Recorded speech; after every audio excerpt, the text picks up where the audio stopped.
diferença para a gente. A gente fica feliz que um menino chegue na seleção com tanta personalidade, com tanta energia, com tanta força, com tanta velocidade, trazendo tudo que ele pode trazer, né, e que ele tenha sabedoria, tranquilidade, né, porque a gente sabe que nossa carreira, a gente vive de altos e baixos, né, de muitas emoções muito rápido, né, então que ele seja muito feliz, que ele tenha muita tranquilidade. Foi o que eu falei quando ele entrou ali dentro de campo. Eu falei com ele, joga seu futebol, joga tranquilo, pensa que você está no Flamengo e faz seu futebol tranquilo, né, e foi o que ele fez. Não sentiu a camisa da seleção brasileira, e que ele continue assim, porque a gente que tem a ganhar, né? Só a seleção tem a ganhar, nós como companheiro, o povo brasileiro, e que ele esteja bem assim, só a gente tem a ganhar. Bem, né, no jogo. Muito bom, hein? Muito bom. Excelentes conselhos aí do Marquinhos, porque o Marquinhos, eu me lembro o seguinte, eu fiz jogos dele na seleção brasileira sub-17, que ganhou o Sul-Americano e depois perdeu o Mundial da categoria sub-17. Os grandes destaques daquele time eram o Marquinhos, zagueiro do Corinthians, o Adrian, que jogava no Flamengo, e o Lucas Piazon, que na época era do São Paulo. Esses três eram, sem dúvida, os grandes jogadores daquela geração ali. O Marquinhos foi o único que virou o que se esperava. E ele, quando fez 18 anos, ele foi vendido para Roma. E ele foi lá para o futebol italiano. Eu me lembro que eu narrava na época no Fox Sports, e eu fiz os primeiros jogos, a primeira temporada do Marquinhos na Roma. Ele mal chegou, ele virou titular, com 18 anos, mostrando uma experiência, uma maturidade para pouca idade. Ele formava dupla de zaga com o Leandro Castan. O Leandro Castan depois foi para lá e eles jogaram juntos um tempo. E o Marquinhos foi muito bem na Roma. Tanto é que pouco tempo depois ele foi comprado pelo PSG e lá está até hoje, é uma referência no PSG esses anos todos. Mas ele é um cara que passou por isso. E ele teve cabeça fria, bons e maus momentos, mas com o talento dele conseguiu se firmar. E é muito legal essa mensagem que ele passa para o Wesley. O Wesley já é um pouco mais velho, né? O Wesley tem 21 anos, a gente sabe a trajetória dele espetacular aí, que em pouco tempo ele saiu de um jogador praticamente desacreditado, quase desistindo do futebol, e virando o que ele virou hoje, um lateral que está prestes a se tornar titular da seleção brasileira, titular absoluto do Flamengo, e que pode ser vendido daqui a pouco, e será, por uma quantia extraordinária para um grande clube do futebol da Europa. Então é óbvio que tudo isso mexe com a cabeça do cara. É uma mudança de vida, é uma guinada impressionante. E o cara tem que ter alguém do lado dele, com certeza ele tem a família, o Sávio é um dos empresários dele, é um cara também com muita experiência no futebol, ele é um jogador muito bem orientado, mas esse tipo de conselho de um cara como o Marquinhos, que já viveu isso que o Wesley está vivendo agora, é fundamental. E eu gostei muito que ele falou, pensa que você está no Flamengo, que você está vestindo a camisa do Flamengo, vai lá e faz o seu jogo. E ele captou direitinho isso aí, né? Porque a impressão que dava é que o Wesley realmente estava jogando no Flamengo, que é o clube dele há algum tempo, que ele já está acostumado a vestir essa camisa pesada, essa camisa de enorme cobrança. Aí ele vai e veste a camisa da seleção brasileira, gente. Não é para qualquer um, não. Seleção brasileira anda em baixa, mas nenhuma seleção no planeta Terra tem mais história, mais peso e teve mais craques do que a seleção brasileira. É a maior ganhadora de Copas do Mundo. Temos 5. Os que vêm atrás tem 4, a Argentina agora chegou a 3, nós já temos 5 e não ganhamos desde 2002. Então o Brasil é uma potência no futebol e a seleção brasileira, essa camisa, ela é vista em todo o mundo com um enorme respeito, apesar do declínio da nossa seleção nos últimos anos. E aí o Wesley vai, veste e ela fica levinha nele, hein? Levinho, até aquele negócio do cara sentir o peso da camisa, o Wesley não estava nem aí, pô. Ficou leve nele, leve, algodão, levinho. E ele jogou a bola que a gente sabe que ele está jogando e foi espetacular. E provavelmente, né, o Dorival vai colocá-lo para começar o jogo contra a Argentina, terça-feira, 9 da noite, no Monumental de Nunes. Um grande jogo. E óbvio que o Flamengo está de olho nisso aí. O José Boto está de olho nisso aí, porque o jogador é um ativo do Flamengo.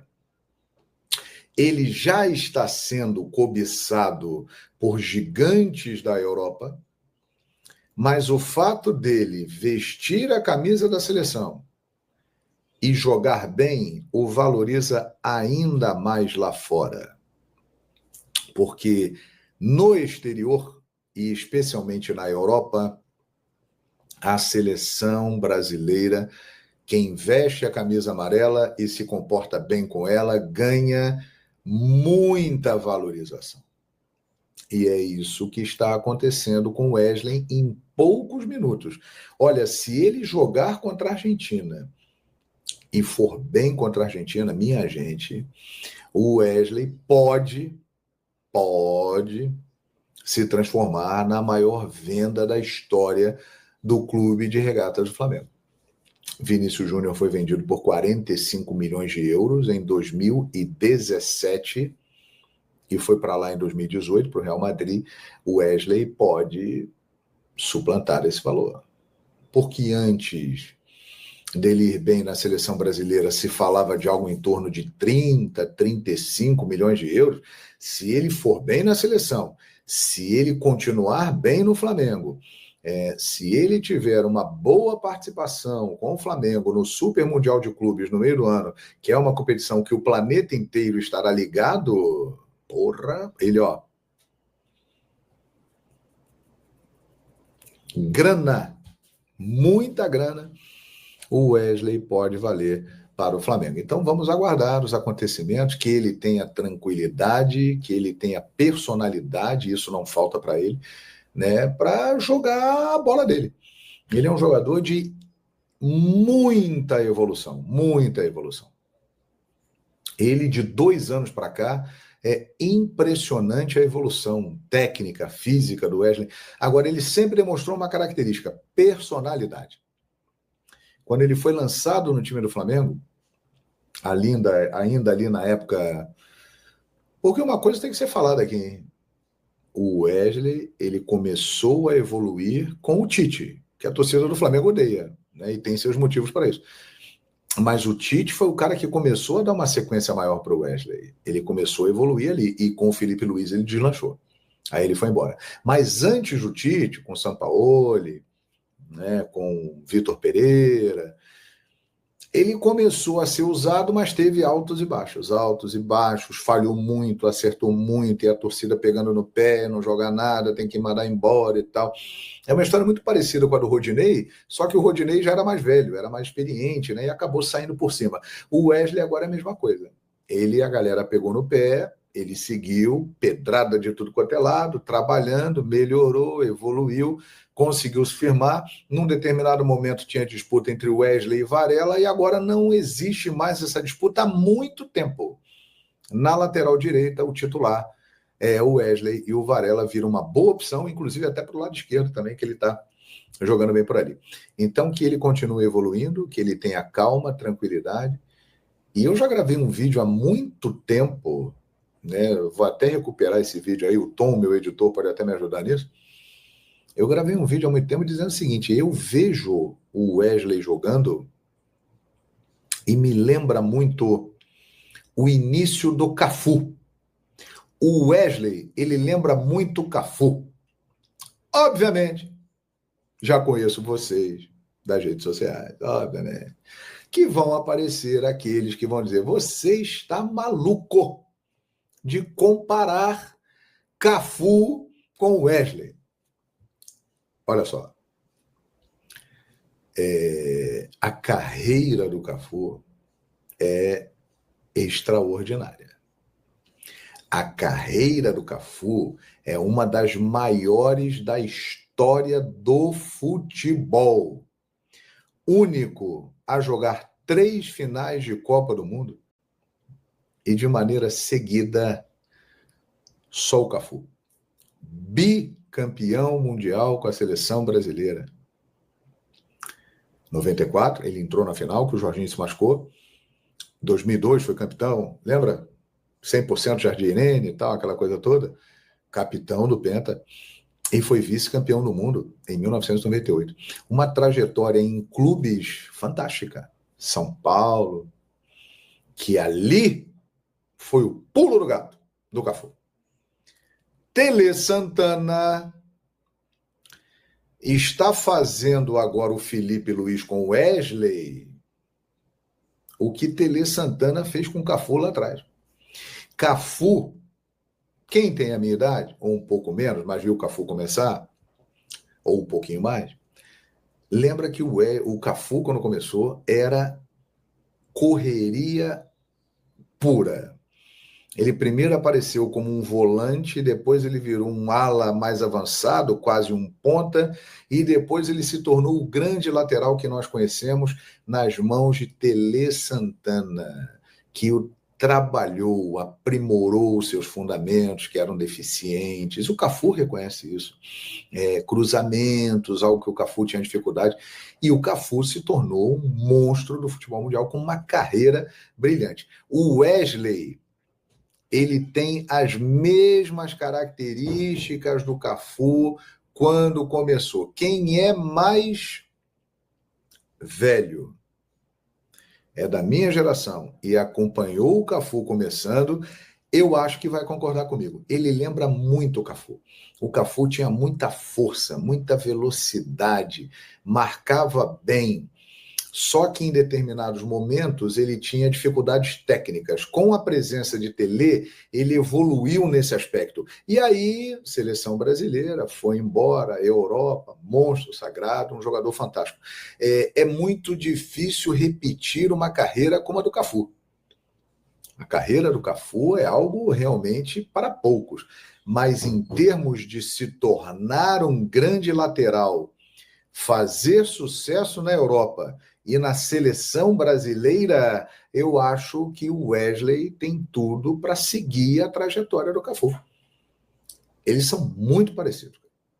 Eles são muito parecidos. E eu vou falar algo até aqui que eu acho que vai causar uma certa rejeição para alguns também.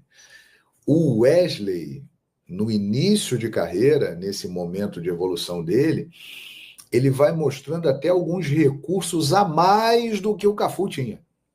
O Cafu tinha um preparo físico absurdo. Era algo de outro planeta. Mas o Wesley, que também tem isso, ele em determinados momentos ele mostra um pouquinho mais de recursos do que o Cafu tinha no início da carreira dele. Tomara, minha gente. Tomara que a gente esteja assistindo o nascimento de um novo lateral direito que vá ocupar o espaço da seleção e que vá dar sequência a essa dinastia, né, de grandes laterais direitos que o Brasil teve, né, Djalma Santos, Dessordi, Carlos Alberto Torres, Nelinho, Leandro, para mim o melhor lateral da história do futebol. Não me lembro de um lateral jogar mais bola do que o Leandro, sinceramente. Depois veio o Jorginho, depois veio o Cafu, depois veio o Maicon, depois veio o Daniel Alves, e aí ficou um vazio que o Wesley pode preencher. Eu não tenho a menor dúvida disso. Então, boa sorte para ele, né? Estamos todos na torcida para que esse menino continue arrebentando na seleção, volte para o Mengão, continue arrebentando no Mengão, e é inevitável. Ele vai embora. Mas antes de ir embora, ele tem algumas coisas importantes para fazer no Flamengo, como iniciar o Campeonato Brasileiro, iniciar a Libertadores da América, disputar o Super Mundial de Clubes com o Malvadão, o bicho-papão, né? E depois partir para a sua carreira, que tem tudo para ser brilhante. Boa sorte para o Wesley. Professor Dorival deve confirmá-lo como titular na próxima terça-feira.